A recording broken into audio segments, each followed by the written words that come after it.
At 6:04 a.m.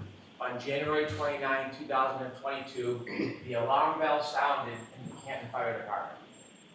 Firefighter paramedic Timothy Nuttall knew what that meant. His heart skipped a beat, he raced to his equipment, and he picked up his bag, which was meticulous. There was a sign and a signal, and then there was a voice commanding that there was cardiac arrest. The most serious of calls for a firefighter paramedic, that means that a person's heart has stopped. He didn't know who it was, he didn't know where it was. He took his bag, he had just gotten to the station, and he rushed to the ambulance. He was one of the most senior paramedics that morning. Another paramedic, Anthony Flamati, would be running this mission. He jumped in the back of the ambulance, the door shut, and they headed off to 34 Fairview Road. As they drove, firefighter Nuttall could not see anything. He couldn't hear anything other than the engine of the ambulance. He could feel it sliding across the road. It was near blizzard conditions. He calmed himself, he steadied himself. This is what the firefighters and paramedics are trained to do, to focus. And he focused on his task. He looked around the back of the ambulance to make sure that all the tools were in place. The ambulance was meticulous as well. This was Anthony Flamati's ambulance, and it was well stocked. He calmed himself, and he thought about what was going to happen. What should he be looking for? What is his next steps? He played the scenarios through his mind, and eerie calm was above him. As the car pulled up to 34 Fairview, the ambulance, he stood at the back door, the doors open, and he stepped out into bedlam. He could hear a woman screaming and shrieking, the cold, hard air slapping on his face, and the wind, blizzard conditions swirling around him. You will hear him tell you how he trudged towards those screams in the darkness to snow, and when he got there, he saw 3 women surrounding a man lying, not moving on the ground. He walked up to the man, and he reached down, and he tried to find any signs of life, pulse, anything, and he found nothing. And he got up and he walked over to the woman, and he walked over to that defendant, Karen Reed, and he told her that he thinks that that man is gone. And then he heard the yell from Anthony Flamati, the chief, and he said, "Come back, let's go." Because you'll learn that in the cold, even if somebody's heart stops, even if they're presumed to have passed, sometimes you can still save a life. So you'll see on a dash cam video, you'll hear through testimony, he went back to that man who's John O'Keefe. He went back to him, and that crew, coordinated effort, they did everything they could to save his life. They got on their knees, they began CPR, and firefighter Nuttall will explain as he kneeled over John O'Keefe. He looked up, and the defendant approached him, and you'll see it on the video. Now, he wanted any information, because when you're trying to save someone, you want to know, are they on drugs, medication, do they have a heart condition? And he looked up at Miss Reed, and he said, "What happened?" And you'll hear her words through firefighter Nuttall. She said, "I hit him, I hit him, I hit him." And it was at that time, with the words of the defendant, that she admitted what she had done that night, that she hit John O'Keefe. Now, those words didn't mean anything to firefighter Nuttall. They weren't in context, they didn't reconcile with the injuries, it didn't help him in his treatment, so he ignored it. Now, firefighter Nuttall is not a police officer. He is not an investigator, he is not a detective. He's a first responder. And so he takes that information, it was useless to him, he continues to work on John O'Keefe, trying to save his life. You'll see the team put him on a stretcher, and when they lift him from the ground, even though there is snow accumulating, underneath John O'Keefe is simply grass, hard, brown, frozen, and beneath his body lay his cell phone. They bring him to the ambulance, and while they're bringing him to the ambulance, you'll see on the videos that other first responders speak to the defendant. One first responder, Mr. Flamati, she will say, "I hit him, oh my God, I hit him." And then she was interviewed, or asked questions for background information, not a criminal investigation, just background to try to help John. And she was asked questions about his background. And during that conversation, you won't hear see the defendant was a person by the name of Jen McCabe and a firefighter McLaughlin. And she tells Fire McLaughlin, the third first responder, I hit him.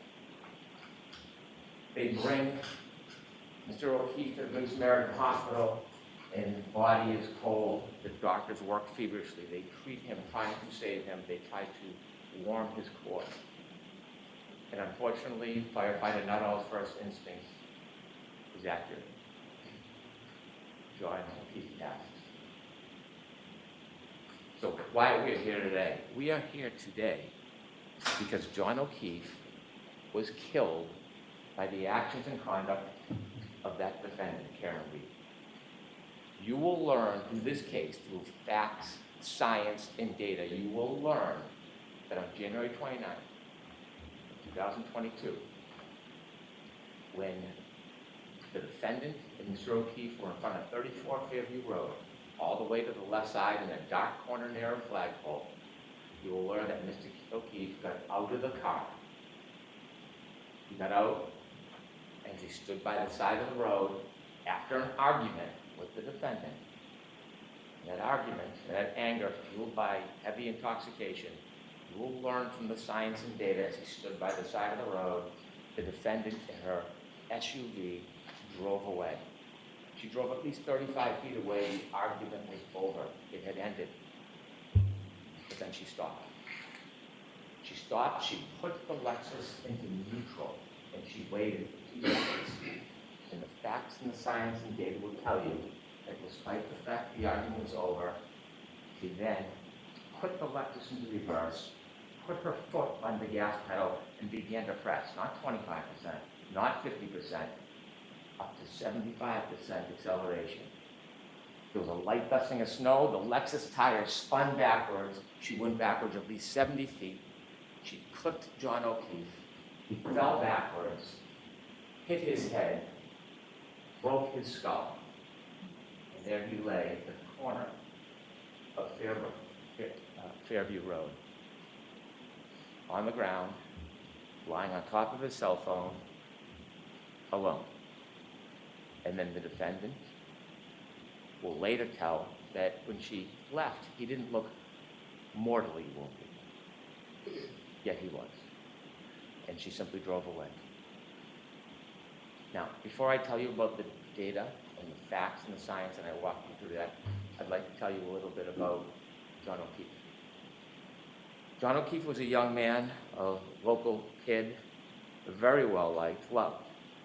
John O'Keefe is the son of Peggy O'Keefe, John O'Keefe Sr., and the brother of Paul O'Keefe. Grew up in Canton, worked hard, he became a police officer. But what you're going to learn, the fact that he worked for the Boston police officer, as a Boston police officer, was just a fraction of his life. It was a small, really unimportant part, because the biggest part of John O'Keefe is he was a family man. Not in the traditional sense. You see, John O'Keefe never had biological children. John O'Keefe was never married. But John O'Keefe had a sister, and she had 2 children.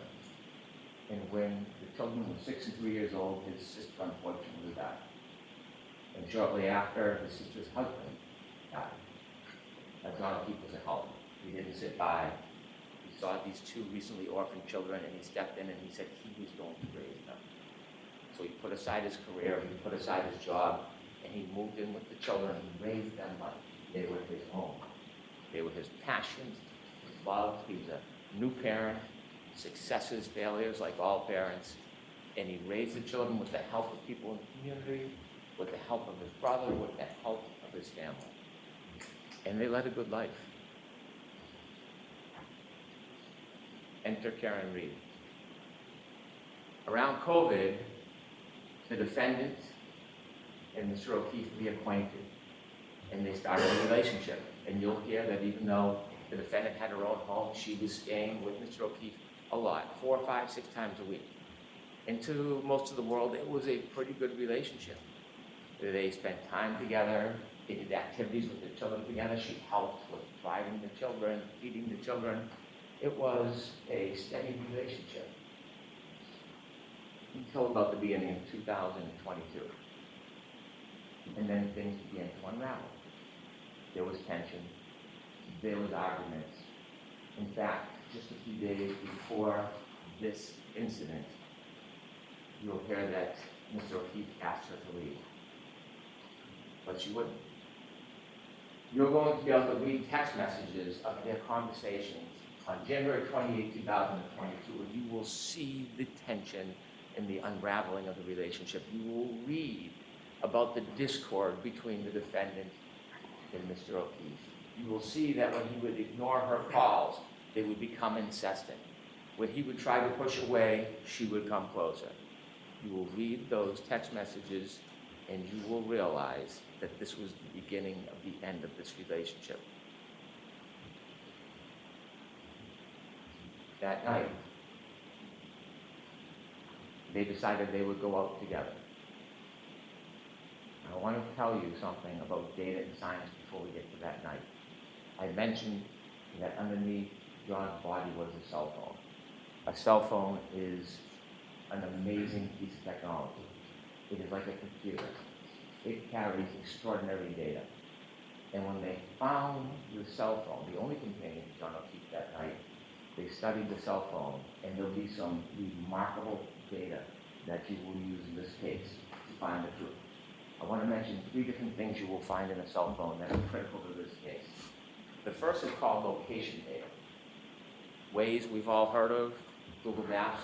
Well, at some point that night, John put his Waze on, and Waze is like a breadcrumb that will show exactly where the phone goes second by second.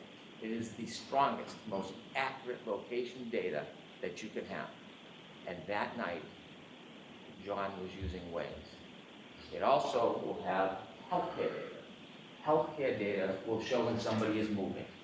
Sometimes it's qualified as steps, but it doesn't necessarily mean somebody's stepping. Moving their arms, walking, turning. It doesn't show what direction or how far, but it shows movement of a person. Healthcare data.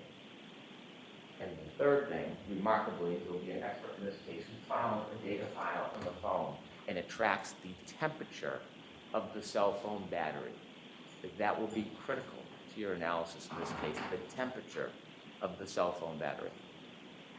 And so with that, I want to take you back to the timeline of that night. After the discord, both the defendant and Mr. O'Keefe decided they would meet at a bar called McCarthy's. Now, McCarthy's is a local bar, a blizzard is pending, and people are getting together in a celebratory mood. They go to McCarthy's and you'll see a video of McCarthy's, and you will watch both Mr. O'Keefe, friends, and the defendant drinking alcohol. And you will count 8 vodka drinks that the defendant drank. They arrive at 8:50, they stay till 9:45. She consumed at least 7 of those drinks in less than 2. The last drink, you'll see when they leave the bar, she puts it under her jacket, and they walk out and they go to another bar to meet other friends called the Waterfall.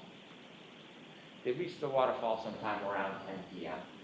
And when they go into the Waterfall, you'll see a video. And when I said celebratory mood, you will see a group of friends of John O'Keefe, many who are friends with Karen through John, and you'll see them clapping and happy and joyous that they're there. You'll see many hugs between John O'Keefe and his friends and the defendant and many of the people there. And they spend some time together, there's drinking, and they all do a shot. And that will be at least the 8th drink within 3 hours that you consume. You will see from the data, not just the cell phone data, but there's some other very important data, and the other piece of data that goes hand in glove with the cell phone is information on the defendant's Lexus vehicle chips. You might have heard of black box in an airplane, where there's some type of event that captures a small amount of time. Well, that was captured in the defendant's Lexus. That black box information with the cell phone data will tell you everything you need to know in this case. It will bring us step by step through the entire night to the death of John O'Keefe. And so they leave the Waterfall Bar at 12:12, and you'll see that the ignition goes on to the defendant's Lexus. And both John O'Keefe and the defendant in the car, and they decide that they're gonna go back to 34 Fairview Road, where we talked about earlier. They're gonna go there for a get-together for one of the homeowner's sons who's having a birthday party. And so as they drive back, you will be able to follow them with this location data. When they go back to Fairview, they don't know exactly where it is, and they get lost. And so John O'Keefe makes a phone call, has a phone call with one of his friends, Jen McCabe. And during that phone call, which the defendant listens to because she recounts it, and trying to get directions, Jen McCabe tells John O'Keefe, it's near Bella's mom's house. You'll learn that Bella, or her mom, was somebody that John had dated before the school. And so as they make their way to Fairview, you will see there's a road that comes down like a loop and that leads to Fairview. They take a wrong turn on the loop, and then they do a three-point turn in the driveway. You'll see the exact precise driveway they turn into because some type of acceleration movement triggered that black box in the Lexus. And that's important because that's 7 minutes before the collision. And you'll see from the waves exactly where the car was. You'll see from the black box the event of the three-point turn in the driveway, and then a return down to Fairview. But before they get there, at 12:23, a truck is coming the other way. And the witnesses in that truck will say they blinked the lights. One of them saw a man and woman in the car, John and the defendant, and then they followed the Lexus because they were going to the same house. The truck stopped at the driveway, and the Lexus, the defendant's car, you will hear, because of the waves, can be counted second to second, never stops. It rolls very slowly all the way to the end of the yard in the corner where there's a tree line and a flagpole. And they reach that location at 12:34:33.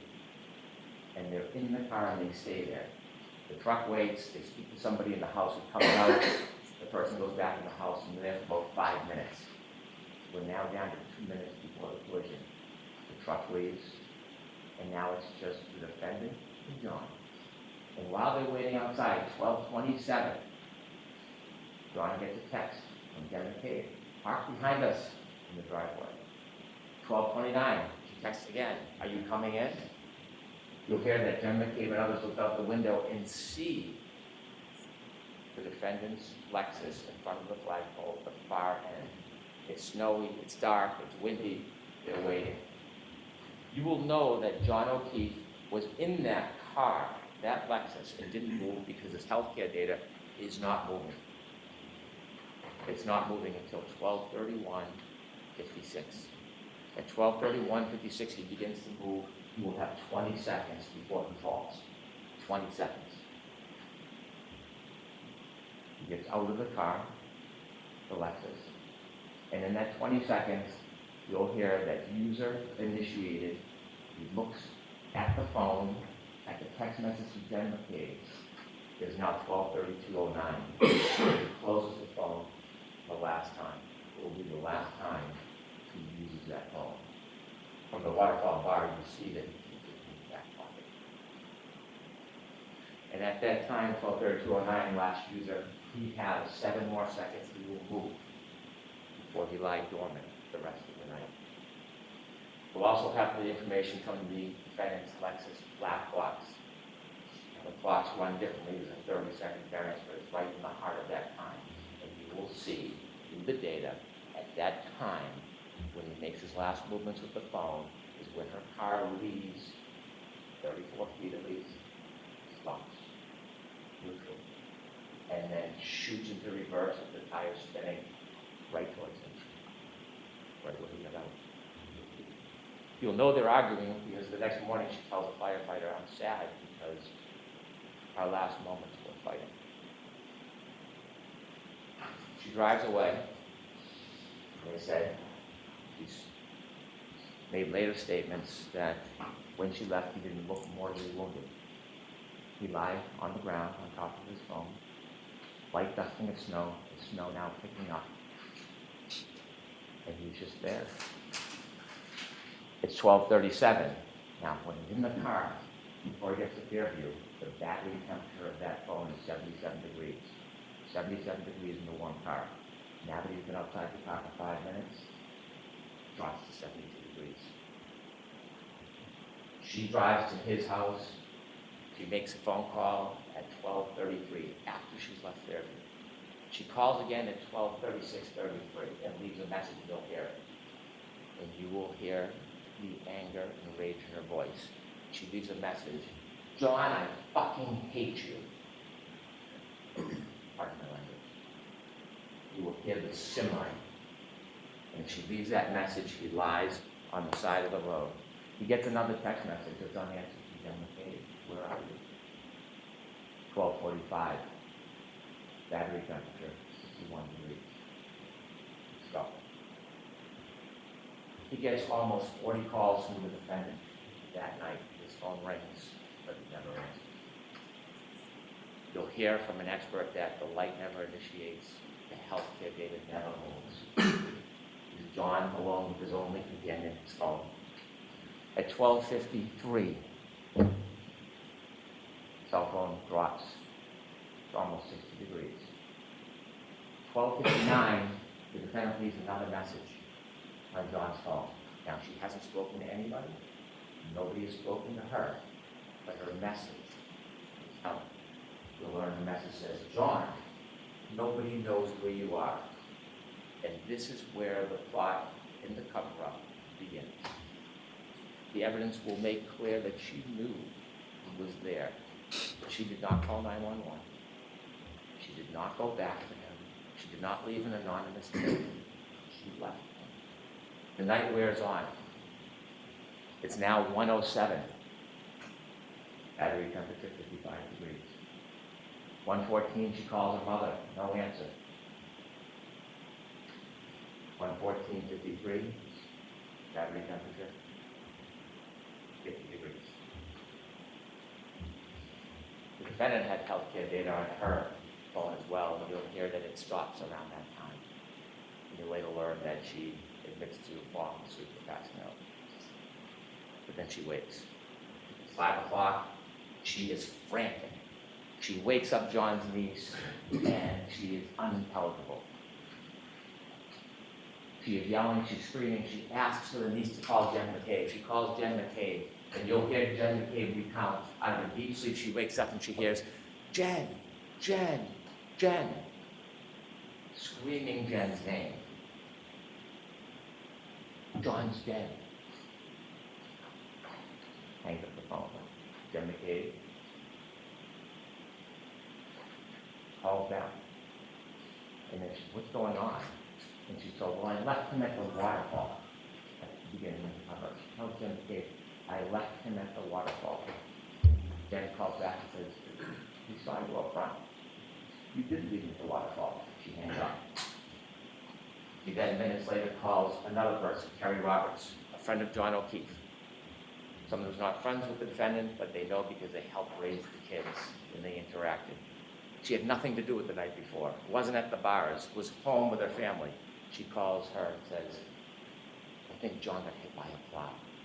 I think he's dead. Now Kerry, with that information, calls 911.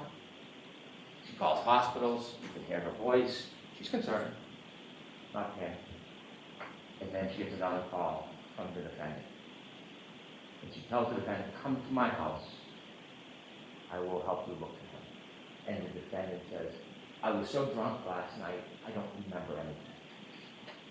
Waiting for her to arrive, she learns she doesn't arrive. Instead, the defendant goes to Jen McCabe's house. Kerry Roberts, the other friend, then goes to Jen McCabe's house, pulls behind the car. And when she does, she's on Bluetooth, and she can hear the defendant say, my taillight's broken, my taillight's broken. And she looks, and the snow packed in the right taillight, she can see a piece of the taillight missing. The defendant desperately wants to go to 34th Fairview Road, but Kerry Roberts takes over and says, we're going to go back to John's house. Maybe he's in the house and you didn't see him. So both cars, driven by Kerry Roberts and then Jen McCabe, with the defendant, go back to John O'Keefe's house. You'll see a ring video where you see them go into the house and they look around, and you'll hear about the woman, Jen and Kerry, enlisted into this task. Look for John O'Keefe. They cannot find him. And then when Kerry Roberts comes into a room, she sees, rather than looking, the defendant simply standing there, staring at the wall. At At that point, the defendant insists they gotta go back to Fairview Road. They decide they'll take one car. Carrie Roberts is taking charge. She's gonna drive. They leave Miss Reed's Lexus in John Keith's driveway, and they drive back towards 34 Fairview Road. Look there, it is blizzard-like conditions. It is dark. They can barely see a thing. And when they get close to the edge of 34 Fairview, you hear the defendant start to scream, "There he is!" Both women look and they can't see anything. She starts kicking the door. The defendant's kicking the door, "Let me out!" Carrie Roberts stops the car and lets her out, and she sees the defendant run exactly to where John O'Keefe is in the darkness, just where she left him. Carrie gets out of the car, starts to walk towards where the defendant is, and she sees the defendant lying on a body. She can't tell who it is because the face is still covered with snow. And she comes over and looks, and she wipes off the snow from John O'Keefe's face. She realizes it's one of her best friends in the world is John O'Keefe. And she starts to try to do first aid. They start to move him, and coincidentally at 6:06 when they start to move him, the cold air hits that cell phone battery. It drops from 50 to 43 degrees. And they try, Jen McCabe calls 911. And that's when a police officer arrives, firefighter Nuttall and his crew. And when they lift him, that cell phone battery that is shot down to 37 degrees, Carrie Roberts picks it up and puts it in her pocket, and it immediately starts to warm as she moves to help get a data, showing movement starts again. At that point, nobody knows what happened. The Canton Police Department come. You can see the police cars and cruisers. They're not sure, so they look in the area where John's body is and find a glass from the bar near his body. They find blood spots. They try to put the blood spots in plastic containers. They don't know what they're looking for at this point. There's no information. They don't believe or know that there's a crime. They just know that John O'Keefe somehow ended up here with the broken glass and the blood.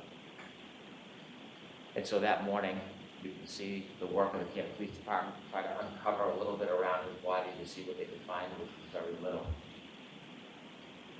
And then, Carrie Roberts goes and picks up Hank O'Keefe, tells her the news, and they go to the hospital. They go to the Good Samaritan Hospital, and Carrie Roberts is walking, and Hank O'Keefe is going to go see her son, with her husband. And as she walks down the hall, Karen Reed is also in the hospital.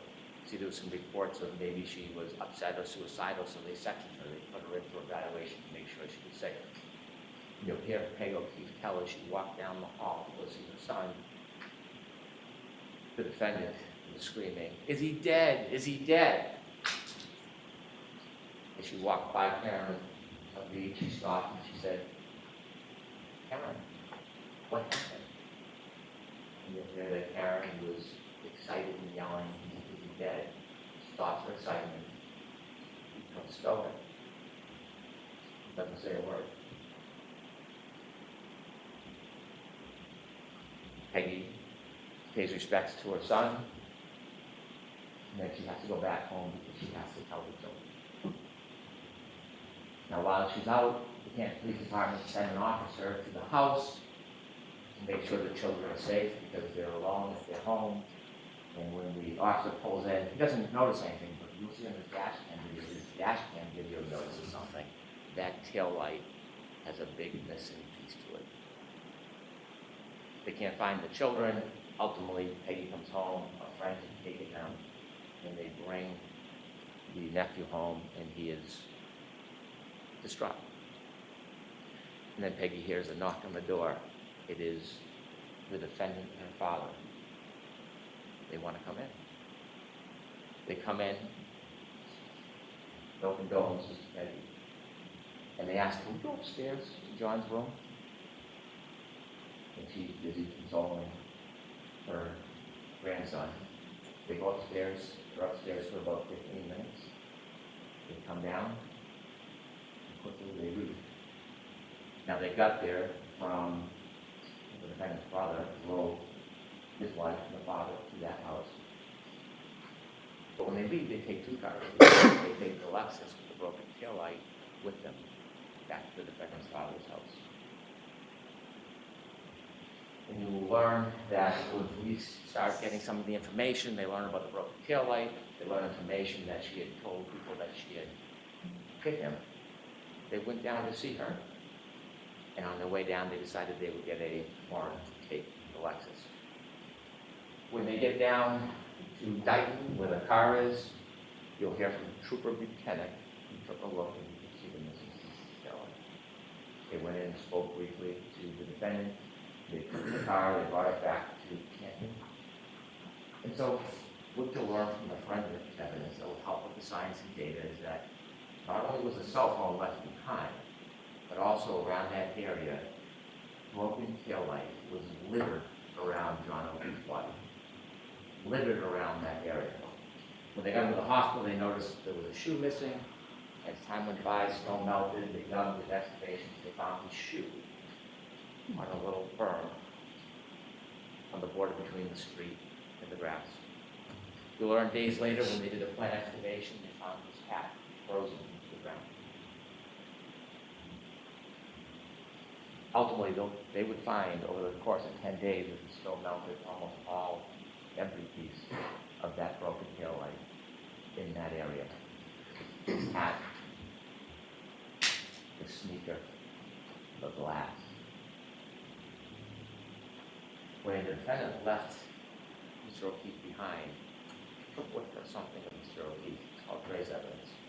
You'll learn on the back of her Lexus, around the taillight area, is John's DNA, and stuck to the side, grasping one last piece of John O'Keefe's hair. Now, John O'Keefe fell backwards and hit his head after he was clipped by the car. And you're going to hear from a very renowned doctor, a neurosurgeon, who has treated thousands and thousands of head injuries. And the wound on the back of the head, when he fell backwards, not only cracked the skull, it's called a basal fracture, it created an injury called counter-coup. After he was put by a car and fell backwards and hit his head on that hard rock ground, remember there's no snow, it's just a dusting at this point, the back of his brain hits the back of his skull and bounces up. When it bounces up, it leaves marks showing that impact. And this neurosurgeon will tell you, treated thousands of patients, that this injury, to a reasonable degree of medical certainty, is counter-coup caused by falling backwards and hitting your head. When the medical examiner for the state looked at it, they generally said blunt force trauma. They had it as undetermined. And so we brought it to the renowned neurosurgeon who does exactly this. You're also going to hear from an active reconstruction. His name is Judd Welcher. He does not work for the state police or local police. He was hired to take a look at this case and the data. He will come in and explain to you exactly what I talked about, how the data from that black box coincides with the cell phone and the movements of the car, the moments before, during, and after the defendant struck John O'Keefe with her car. Now, just a few more things I want to share with you. There are 3 charges against the defendant in this case. The first one, second-degree murder. When most people hear murder, they instantly think shooting somebody, stabbing somebody, killing, deliberate premeditation. Our Honor will instruct you on the law. I'm not going to trample in that area, but I can tell you clearly, we are not going to try to prove that Karen Reed tried to kill John O'Keefe. We're not going to try to prove to you that she intended or wanted him dead. That's not second-degree murder. What we'll prove to you is she engaged in an intentional act, driving back at him at that speed, in the storm, in the darkness, knowing that he had just gotten out of her Lexus. She intended that act would cause a plain and strong likelihood of death. That's what we'll prove to you, second-degree murder. Also, operating under the influence of alcohol, manslaughter will prove to you that she drove her Lexus recklessly. She hit John O'Keefe, and because she hit him and he fell back, she caused his death. The third charge is the obscene act knowingly causing death. Again, she hit Mr. O'Keefe with a car. She knew he was injured. She left him behind. And he died. That's what we'll prove. This case will come down to the science and the data. The science and the data that cell phone is the best of historians. It doesn't suffer from intoxication. It doesn't suffer from memory loss. It doesn't suffer from emotion, pride, or prejudice. It is facts. It is data. And that facts and data will lead you to the truth in this case. But after Ms. Reed was charged, she began what you'll learn as a campaign to make public statements. 2020, Nightline, Fox 25, a documentary. And we've had an opportunity to get many of her statements in the footage, and we're going to show much of it to you. And her statements to you will confirm what you already know from the science and the data, what you will already conclude from the facts independent about what she did that night. Her word will simply confirm that her judgment is sound. And you're going to hear from her own lips in many of her statements, her admissions to extraordinary intoxications, her admissions to driving the Lexus, her admissions to being angry at John that night. And I dare say her admissions that she told she had committed. I'd like to play for you clip one. You're going to hear the first of the statements that she made after she was charged.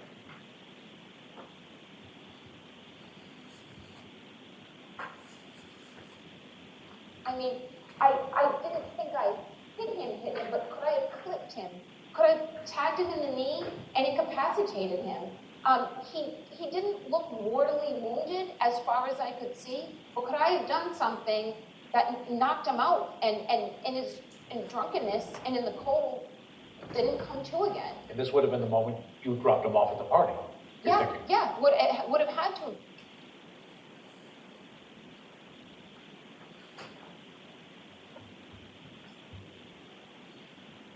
Ladies and gentlemen, I simply ask you to follow the evidence, follow the science, follow the data.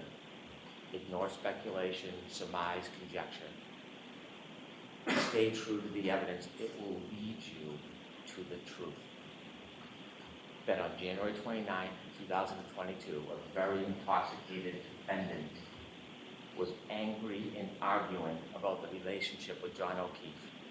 And after the fight was over, she left, but she brought the fight back to him in the form of her SUV. She clipped him, he fell backwards, he broke his head, and then this man who helped, a lifetime of help, was left at the corner of that yard, left to die with no help. The facts, the data, and the evidence will bring you to the truth, and the defendant's own words will confirm everything you've already concluded. All right, thank you, Mr. Jackson. Could I have just a moment to readjust? Sure, the court officers will be kind enough to help you.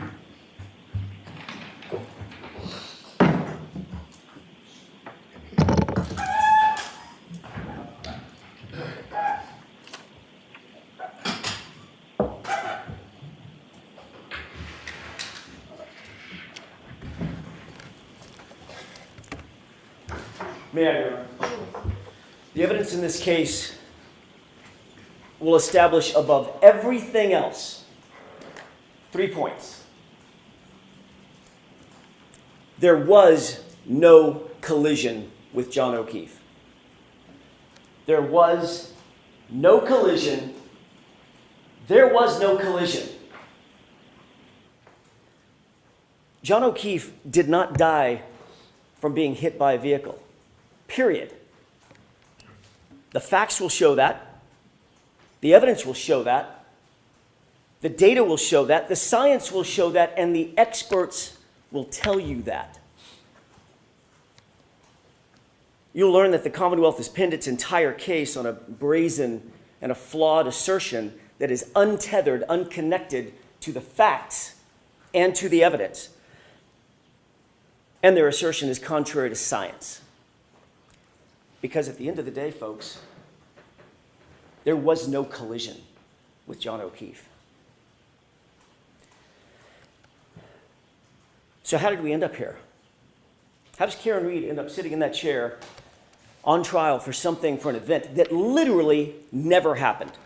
Well, the evidence is going to explain it. And it can be summed up in the following text message at the very beginning of this investigation,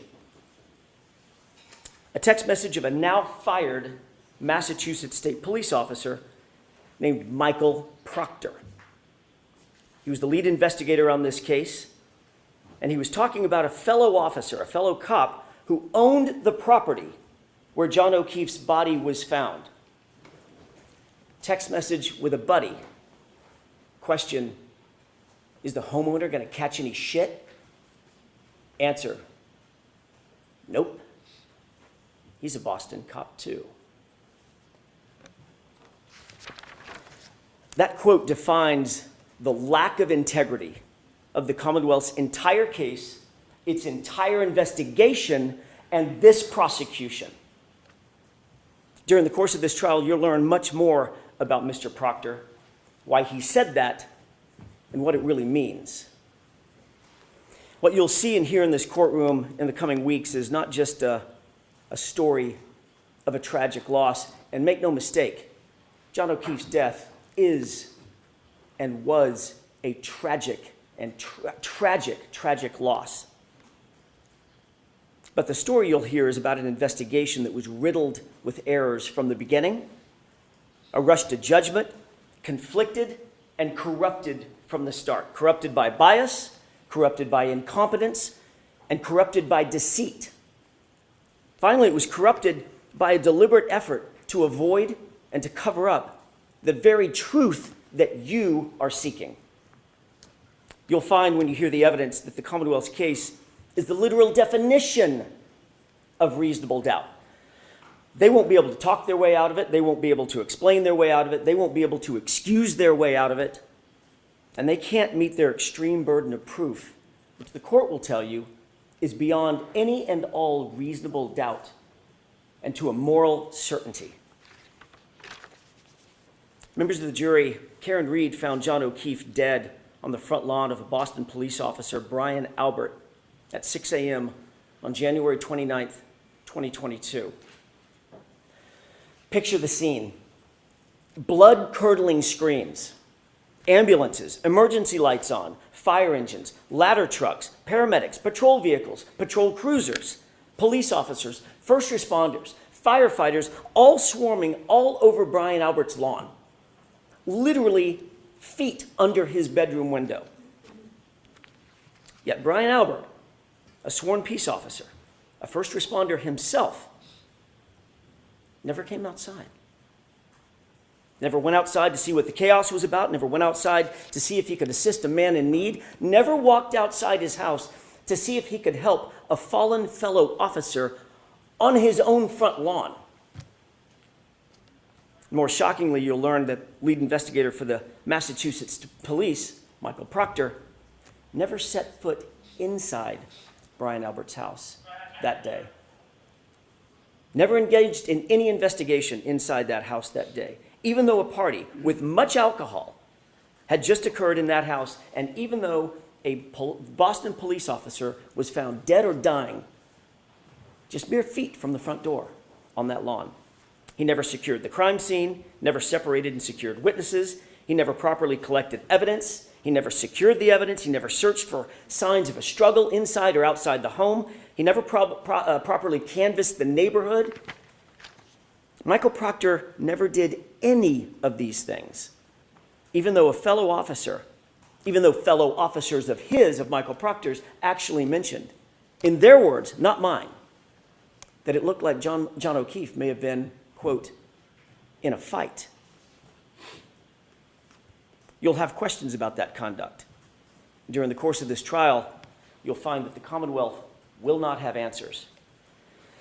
You'll see from the evidence in this case that this case carries a malignancy, one that is spread through the investigation, it's spread through the prosecution from the very start, from the jump. A cancer that cannot be cut out, a cancer that cannot be cured. And that cancer has a name. And his name is Michael Proctor. Now, you didn't hear his name in the prosecution's opening statement. Not once. And I suspect that was probably by design. But make no mistake about it. The evidence will show in this case that Michael Proctor is the very definition of the Commonwealth's case. And he's also their Achilles heel.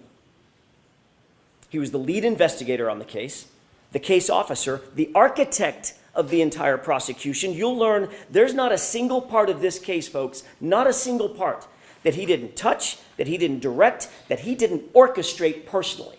Every single bit of it has his fingerprints on it. You'll learn that Michael Proctor was a longtime family friend of the Alberts. And he's been disgraced by his own agency, not by us, by the Massachusetts State Police. Investigated, suspended, and fired. The evidence will show that Massachusetts State Police found him guilty, found Michael Proctor guilty of bringing dishonor to the department for his conduct, not in some other case, not in some tangential case, in this case. The investigation of Karen Reed. Conduct that included bias in favor of his friends, the all-powerful Albert family, and bias against my client, Miss Reed, the outsider. Do you have any idea how hard it is for a state trooper to get fired? Well, the evidence is going to show that Michael Proctor earned it. Every bit of it. You'll hear that within hours of a Boston police officer being found dead on Brian Albert's lawn, Michael Proctor, the lead investigator, who had investigated exactly nothing up to this point, right at the beginning, made an early pronouncement that Brian Albert himself was not going to, quote, catch any shit, end quote. And that was for one reason, and one reason only. He's a Boston cop.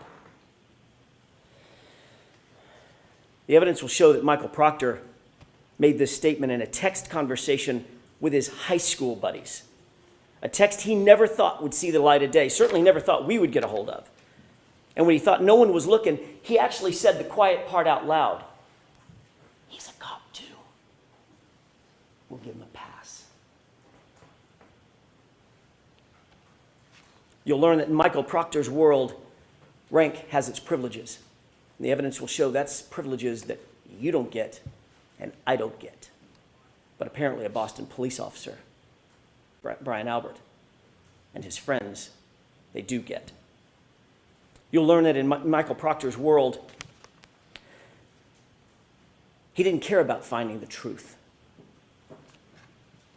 In his world, his priority was to protect the brotherhood, to protect that blue wall, to protect his friends who were at the Alberts' house that night.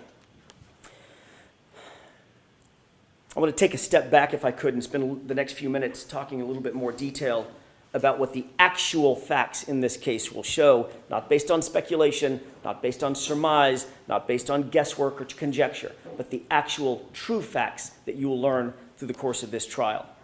On January 28th, 2022, it was a Friday night.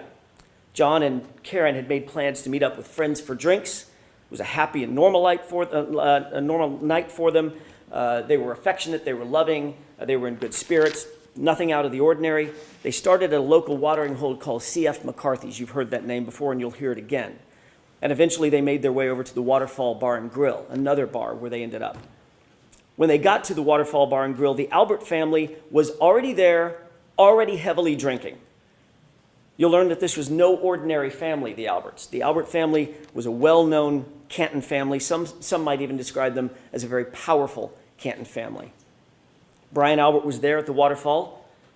You'll hear that he's a longtime Boston police officer. His wife, Nicole Albert, was there with him.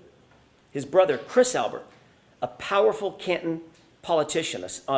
He sits on the select board. The select board actually governs the police department, the Canton PD. He was there. His wife, Julie Albert, was there. Their daughter, Caitlin Albert, was there. His sister-in-law, Jennifer McCabe, was there. Her husband, Matt McCabe, was also there. They were all there drinking before John and before Karen ever arrived. You'll learn that a man by the name of Brian Higgins, also a law enforcement officer and longtime friend, longtime pal of Brian Albert, he was also there. And the two of them, the two Bryans, had been drinking most of the night together. You'll see video footage from the waterfall which will show you that Karen and John were happy. They were affectionate. They were caring. They were loving. Just business as usual, out on a date on a Friday night. But that exact same video footage which lead investigator Michael Proctor plainly chose to ignore that video footage. It paints a very different picture of Brian Higgins. You'll learn that Higgins had romantic designs for Karen. That becomes important. Brian Higgins had engaged Karen in flirtatious texts, but days earlier she had put a stop to it. She had ghosted him, in common parlance. In other words, just ignored him. The evidence will show that the first time he saw her and was in her presence after being rejected by her was when she walked into the Waterfall Bar and Grill along with her boyfriend, John O'Keefe. At 11:58 p.m., just minutes before John ultimately arrived at the Albert residence, you'll see a video at the Waterfall of an unsettling interaction, troubling interaction between Brian Higgins and John O'Keefe. And unlike the lead investigator, Michael Proctor, in this case, you won't ignore that evidence. As the bar was closing around 12 midnight, the Alberts invited everybody back to their house for a get-together to just keep the night going. And you'll learn that Karen and John ultimately pulled up to the house. They got out of the SUV to make sure they had the right address. You see, neither John nor Karen had ever been to 34 Fairview. They weren't even sure they were at the right address. And the evidence will establish that John got out of the SUV and went into the house. Let me say that again. The facts unequivocally, the data, the science, the witnesses will all unequivocally establish that John O'Keefe went into the Albert home that night. Eyewitnesses and forensic data will establish that fact. When he didn't come back out, you'll learn that Karen grew increasingly frustrated. She got upset. She was left alone in a car, in the cold, in the middle of the night, with the car idling. John had gone into the house. She expected him to come right back out, and when he didn't, seconds turned into minutes, and minutes started to clock away. She left John a voicemail, then another voicemail, voicemail after voicemail after voicemail, text messages. But he was unresponsive. He didn't pick up a single call. He didn't respond to a single text. The longer he didn't respond, the more upset she got. The Commonwealth will intimate, as they already have in their opening statement, that these voicemails are evidence that the two were fighting. The actual evidence in this case, however, will show the exact opposite. You'll hear that Karen was very agitated. You'll hear some voicemails where she's swearing. You'll hear voicemails where she calls him names. There's name calling. But you'll also hear the context of those voicemails. And every single one of them, every single one of those voicemails was left for John after he failed to come back out of the house, after he failed to respond to her voicemails and to her texts. Karen believed John had just left her sitting there, grabbed a beer, was partying with his friends. The evidence will actually show that John and Karen never had a crossword, not a single crossword that entire evening before he left that SUV and went inside the house. And you will learn what Karen had absolutely no way of knowing at the time. It wasn't that he wouldn't respond to her. It's that he couldn't respond to her. And the evidence will show you why. Let's talk about that.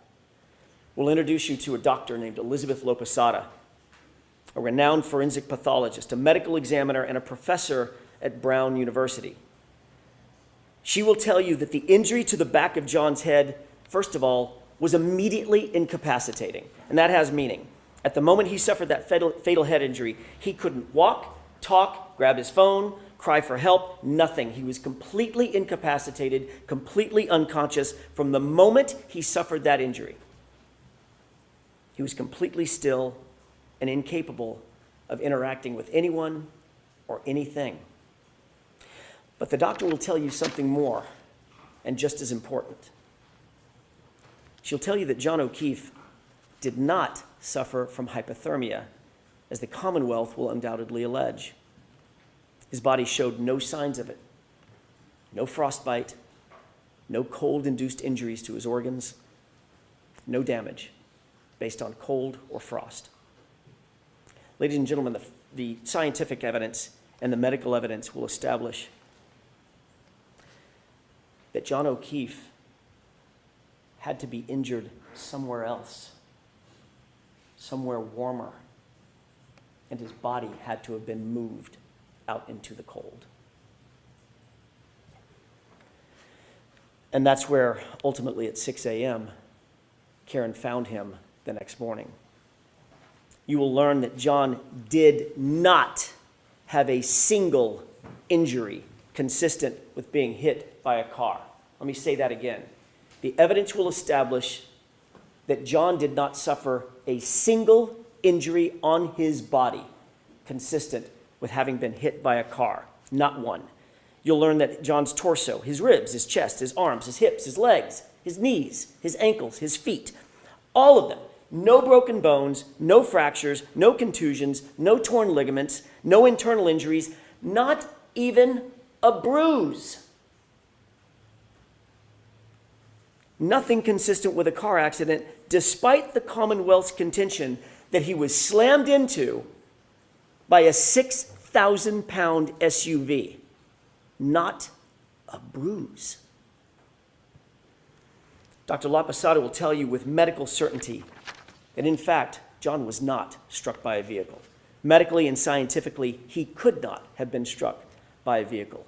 Therefore, as I said, there was no collision. She will tell you that the patterned abrasions on John's right arm, the patterned abrasions you see over my left shoulder, they're not the result of being struck by a car or a taillight. You'll take one look at these injuries and you'll agree with Dr. Laposada. The evidence will show that these injuries are from an animal, like a large dog, like the large dog that was inside the Albert house that night. You'll learn that Brian Albert has actually admitted that his large dog, the family dog, is, quote, not good with strangers. And of course, John, never having been to the house before, was a stranger that night. You'll also learn that oddly, very oddly, after having their family pet for 7 years, a short time after this incident, the Alberts got rid of that dog. They called it rehoming her. But she was gone. Dr. Laposada will also tell you that the injury to John's head was not the result of falling backward onto a flat lawn, cold or otherwise. Rather, Dr. Laposada will tell you with medical certainty that the injury pattern to his scalp was produced by an impact from a raised or ledged surface, a surface that does not exist on Brian Albert's front lawn where John was found. The medical evidence will establish no hypothermia, no injuries from a car strike, no collision with a motor vehicle. And forensic analysis of John's cell phone, Mr. Brennan mentioned that in his opening statement. The Commonwealth's own expert will ultimately support the exact facts that I just told you, including the temperature data. John O'Keefe was injured someplace warmer, and he was moved. That alone is reasonable doubt, but there's much more. You'll also learn that there were many people at that after-hours gathering at Brian Albert's house who would have left by the front door just feet from where John O'Keefe's body would have ultimately been, had he actually been there, right after 12:30 a.m., which is what the Commonwealth's claim is. There were nearly a dozen people who walked out that front door directly adjacent to the precise spot where John O'Keefe would have been lying. Not a single person, not one, not a single person, saw a 6'2", 216-pound man laying sprawled in the front lawn in dark clothing on a light white dusting of snow. Not one. Then the evidence will also show that every one of those same people drove by that same spot, not walked by it, drove by it to leave the house, and still not one of them saw John laying in the yard when they left between 1 a.m. and 2 a.m. in the morning. But you know who else you'll find never saw a body on that lawn? The snowplow driver, a completely independent witness charged with plowing the streets in Canton that night. You'll hear that Michael Proctor, oh, he's not done yet, Mr. Proctor. You'll hear that Michael Proctor wrote a report where he claimed that Fairview had not been plowed that night. You'll learn that that was completely false. That was a lie. Michael Proctor did not want any more witnesses. He didn't want the truth, and he falsely claimed that the road was never plowed. You'll learn that he wouldn't look for the plow driver, but we did, and we found, and we'll introduce you to, Brian Loughran. He plowed Fairview that night, and what he's going to tell you is that there was no body on that lawn at 2:30 in the morning. You'll learn that Brian Loughran passed by 34 Fairview, traveling right next to Brian Albert's front yard, and at 2:30 a.m., John O'Keefe was not there. But you'll see that the plow driver also provides some other troubling information, troubling testimony for the Commonwealth. You'll learn that after making that pass at 2:30 a.m., he showed up with his plow an hour later. He stopped at the entrance of Fairview. He was looking up Fairview to decide whether or not to plow it, but he saw an obstruction. At 3:30 a.m., he looked down the street, and in the very spot precisely where Karen would later find John's body laying at 6 a.m., there was a car parked in front of it, a Ford Edge. You're going to ask yourself, who's moving a car at 3:30 in the morning into a blizzard on the side of the road? You'll learn that Michael Proctor, the lead investigator, intentionally ignored this fact as well. He did no investigation to find out who owned a Ford Edge, but again, we did. And the evidence will establish that a Ford Edge happens to be a favorite model of the Albert family. More than one Albert owned a Ford Edge at the time. You'll learn that those facts will add to the mounting and the overwhelming evidence that there was no collision, and John O'Keefe's body was moved onto that lawn. You'll find that this is yet additional reasonable doubt in the case. You'll be introduced to science and physics, even from the Commonwealth's own experts. That science will establish that Karen Reed's SUV was not damaged by hitting a pedestrian, and conversely, John O'Keefe's injuries did not come from being struck by a vehicle. The Commonwealth mentioned triggering events, but what you'll actually learn from the experts, some of them the Commonwealth's own experts, is that a triggering event is not evidence of an accident. It does not evidence a collision. That's why we're here. A collision. And there's no evidence of one. Zero. You'll also find that those exact sort of triggering events that the Commonwealth will rely on are relatively commonplace on Karen's SUV, and none of them are associated with a claim of a collision. Folks, the science will not lie, and the physics cannot lie. And that science will tell you with certainty there was no collision with John O'Keefe. You'll add that to that rising mountain of reasonable doubt. I want to take you back to the night in question, January 29th, for just a few minutes. Remember, Karen had gone home after dropping off John and John walking to the house. While Karen was asleep at home with John's 13-year-old niece, what were the people who had been at Brian Albert's house that night? What were they doing? While she slept, what you'll find and what the evidence will show is that they were extremely busy. You'll learn that after a long night of heavy drinking, Brian Higgins left the Albert residence, but he didn't drive home. Rather, he drove over to the Canton Police Department, where he kept an office at about 1:25 a.m. Not a Canton police officer, but he kept an office there. Why go back to his office at 1:25 a.m.? Why go back to the Canton Police Department at 1:25 in the morning on the night of a blizzard? You'll learn that while there, Higgins made a call at 1:30 a.m. Higgins will later deny that he made that call.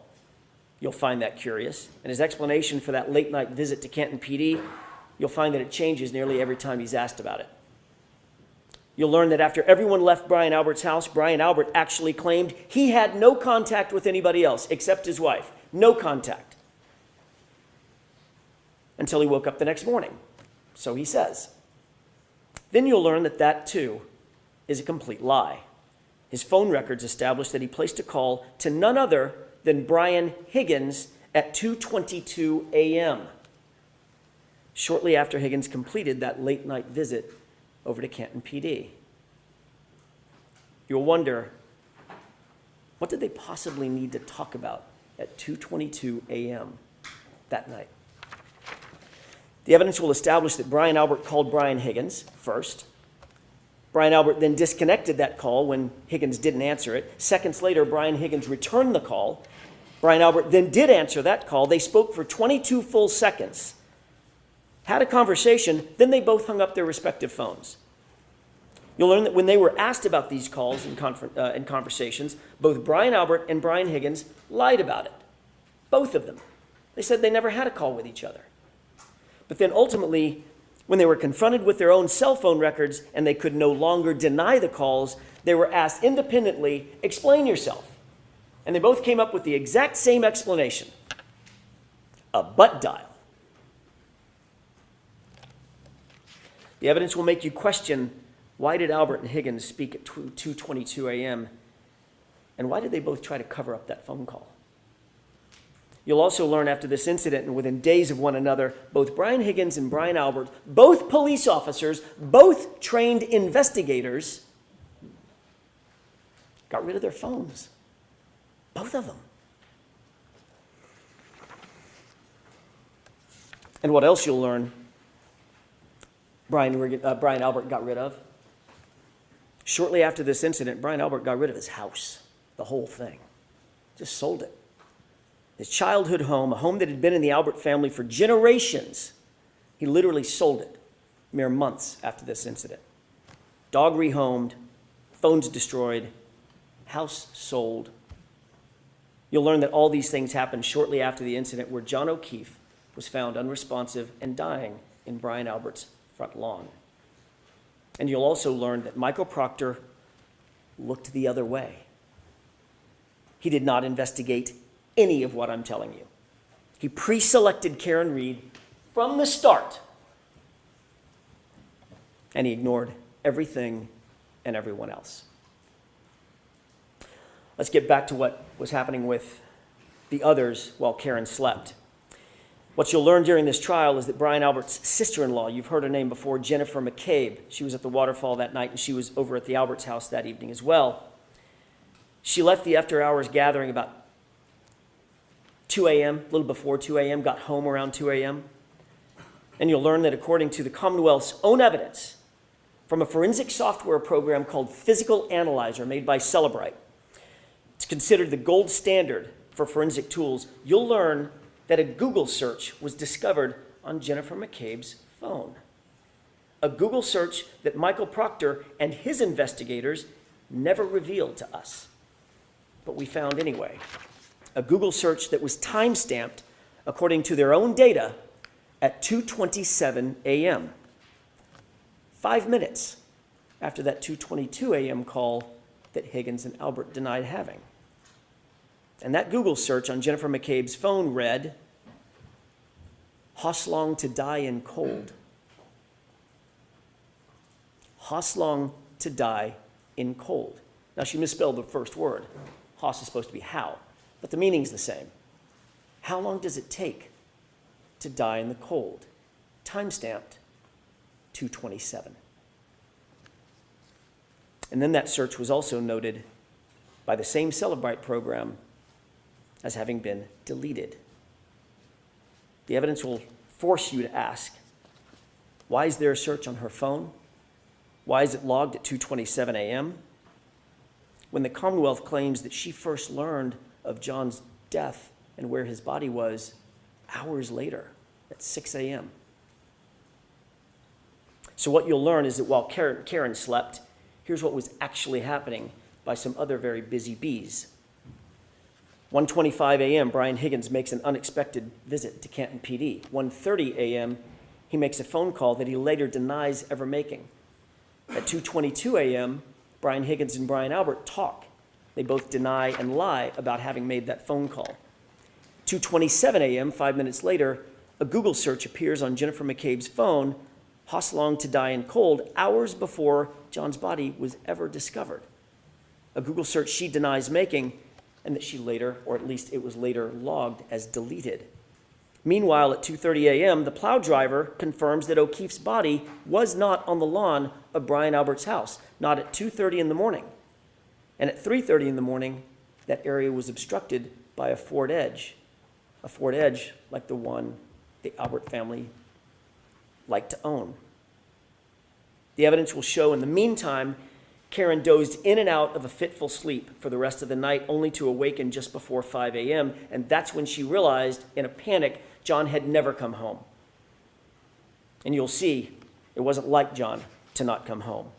That morning, you'll see and hear evidence that Karen's emotions had morphed. It'd gone from frustration and anger, which you'll hear in the voicemails, to abject fear. Fear that something bad had happened. The evidence will establish by this time Karen was panic-stricken. She had a feeling something was very, very wrong. She was unable to get a hold of John. Karen went to go look for him. She got in her Lexus, and she backed up to leave her garage at One Meadows. You'll hear a lot about that address, One Meadows. That was John's house, where Karen was staying. She backed out of the garage, and during the course of the trial, you'll hear that she actually struck another car with that right rear taillight. During the course of this trial, the Commonwealth is going to desperately claim that Karen Reed's taillight was actually damaged by hitting John O'Keefe. They'll have no evidence of it, mind you, none, but they'll make the claim. We'll show you a video of exactly how that taillight was originally damaged, or exactly what happened at 5:07 in the morning. The facts will show that it was damaged in John's own driveway at 5:07 when Karen backed up and made contact with another car in the driveway. This is 5 hours after she dropped John off and he went into the Albert residence. As a result, the taillight was minimally cracked, but it wasn't completely shattered or damaged or broken. And that's the condition of the SUV when Michael Proctor got a hold of it. That becomes important.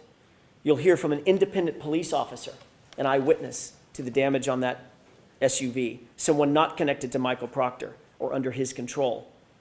And he'll tell you that he saw the taillight damaged before it was in Michael Proctor's possession, but it was not completely shattered.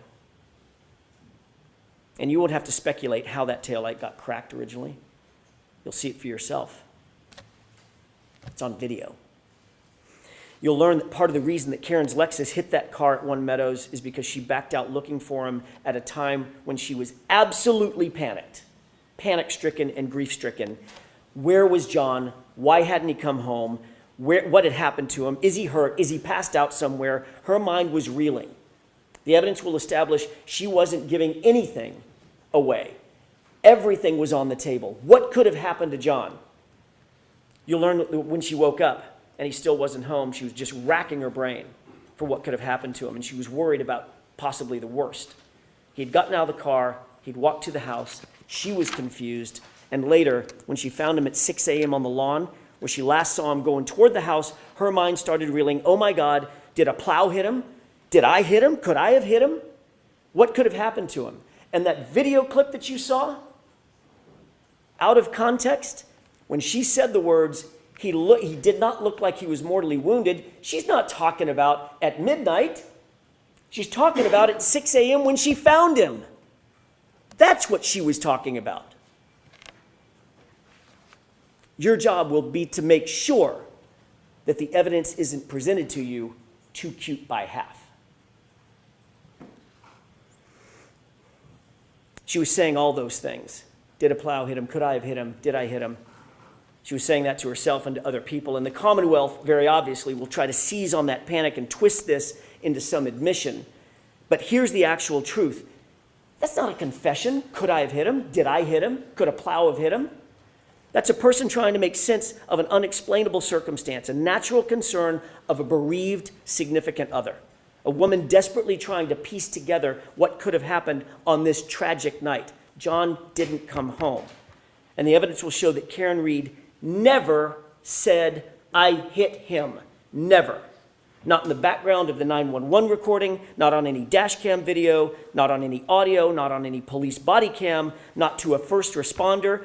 It's never mentioned in a single report. It's never reported in a single report from January 29th, not by one person, because it never happened.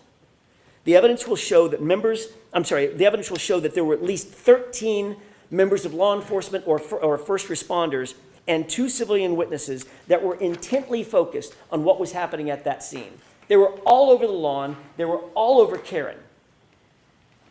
Officer Seraph, Mullaney, Good, Lank, EMT Nuttall, Flamati, Kelly, Walsh, Woodbury, Whitley, Becker, Robery, McLaughlin, Carrie Roberts, Jennifer McCabe. They were all there, watching and listening. On January 29th, when John O'Keefe was found, not one first responder reported having heard Karen Reed say the words, "I hit him." Not one. Not one civilian reported having heard Karen Reed say, "I hit him." The facts will show that the first time this improved statement was ever claimed to have been made was some 24 hours later by a single EMT in an interview. Now listen to this. In an interview coordinated by a Canton police detective named Kevin Albert.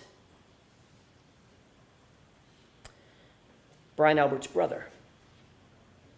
And remember, Chris Albert, the other brother, is a board selectman to whom the Canton Police Department reports. And what's more, you'll learn that Katie McLaughlin, that's the EMT, that's the single EMT, the first person to have claimed to have heard this unrecorded and unreported statement, is years-long close personal friends with a young woman named Caitlin Albert. You heard that right. It's Brian Albert's daughter. During the course of this trial, you'll become familiar with and you'll realize that the Alberts are indeed a powerful and indeed an influential family, and that will mean something. You'll learn that there are other major problems with the prosecution's case. The evidence will establish that Michael Proctor himself, the lead investigator and architect of this entire case, has a long-standing and personal relationship with the Albert family. Yes, that same Albert family. His sister was close friends with Julie Albert. He personally sat at head tables at weddings, or at a head table at weddings with the Albert family. He entrusted the Alberts with babysitting his own children. You heard that correctly. And yet he was the lead detective assigned to investigate the circumstances of a Boston police officer laying dead on the Alberts' front lawn. That's not just bias, you'll learn. That's not just coincidence. That, folks, is corruption. And you'll see how far it went. Michael Proctor was alone with all the critical evidence in this case, alone with Karen Reed's phone, alone with John's phone, alone with video footage, alone with the taillight material, alone when he claimed to recover evidence from 34 Fairview. He wrote the search warrants, he transported the evidence, he secured it, he submitted it, he did it all. That's Michael Proctor, and he did it without any reasonable oversight. You'll see during the trial that he intentionally lied and fabricated evidence during the course of this investigation. He lied in reports, warrants, he lied under oath. He lied about the time that he actually secured Karen Reed's vehicle. Why? Why would he lie about that? The evidence will give you the answer. He lied because he did not want it revealed that he had access to that vehicle and he had access to that taillight before any taillight fragments were found at 34 Fairview. Appreciate that. He had access to the vehicle before a single piece of taillight material was ever found at the scene. You'll find that there were 2 searches. The first and second search found 0. Nothing. Nothing around John's body. Nothing in the street. Not one piece of taillight fragment. But once Michael Proctor had that SUV and had the taillight in his custody and control, suddenly items started magically showing up. And not just a few items. 46 pieces of bright red taillight laying in the snow, supposedly found in the exact same spot that was searched not once, but twice by independent officers. It came up with 0. To be clear, you'll learn that before Michael Proctor had access to that taillight, not a single piece was ever recovered at 34 Fairview. That will become vitally, vitally important. And what about those shards of plastic, by the way? What about this DNA that the Commonwealth mentioned? They're going to try to dazzle you with talk of DNA because it sounds so scientific. DNA was on the taillight, but you'll learn that there was no DNA on the actual shards that they claim came in contact with John's arm. None. There was no blood, no tissue, no skin, no DNA on a single shard of plastic that they claim cut deep abrasions into John's arm, the arm that you saw overhead. The DNA that was actually found, the actual science will show it was found outside of the taillight housing where anyone with access to that vehicle would have touched. And it wasn't just one male's DNA. In that exact same sample, there were 3 men found, John and 2 unidentified males. So unless the Commonwealth is going to shift their theory that that SUV hit 3 men that night, their entire theory falls apart. And speaking of DNA, the evidence will further establish that John O'Keefe's shoe, the one that he was wearing when he was found, was sampled. And that DNA revealed 5, count them, 5 unidentified males. Recall that the evidence will establish independently that John was injured someplace warmer and had to be moved onto that lawn. 5 unidentified males touching that shoe. You'll also learn that you are not the first person, not the first to hear about the Commonwealth's theory of this case, that John was hit by an SUV. That's their theory. The Commonwealth presented this exact same claim to their own medical examiner, a woman by the name of Dr. Irini Scorti-Bello.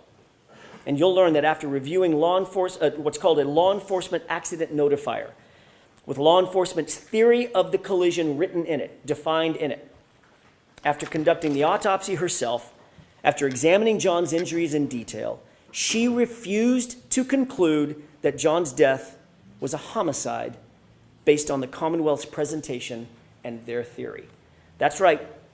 The Commonwealth's own medical examiner will not deem the manner of death in this case, a homicide. She won't do it. But they're nonetheless back again trying to present the exact same theory to you in this trial. Again, the evidence will show that that is reasonable doubt. Throughout this trial, the Commonwealth will try to convince you of paranormal events, phones calling themselves, messages deleting themselves, Google searches made and then unmade, evidence magically appearing and evidence magically disappearing. But all that smoke and all those mirrors will not ever reach their burden. Because that's what this case is ultimately about. It's about the Commonwealth's burden of proof. You'll learn that during the trial, the Commonwealth bears the highest burden known to our justice system. They must prove every element of every charge beyond a reasonable doubt and to a moral certainty. And you'll learn that moral certainty means the highest level of certainty known in human affairs. It's not a small thing. They're not going to be able to do that. Not when every piece of this case was handled by a disgraced investigator with a motive to protect his friends, not when the physical evidence contradicts their very theory, not when their own medical examiner won't call this case a homicide based on the exact theory that they're presenting to you, not when the conduct of those in the house and the utter lack of investigation speaks volumes about those who actually have something to hide. By the end of this trial, you'll conclude that Karen Reed is not guilty of hitting John O'Keefe with her SUV. There was no collision. She's the victim of a botched and biased and corrupted investigation that was never about the truth, folks. It was about preserving loyalty. You'll find that this case is the very definition of reasonable doubt. And at the end of this trial, we'll ask you to return the only verdicts, all 3 of them, that are consistent with the evidence, the science, the truth, and justice. Not guilty, not guilty, not guilty. Thank you. Thank you, Mr. Jackson. Folks, why don't we take our morning recess? It's about 15 minutes. Court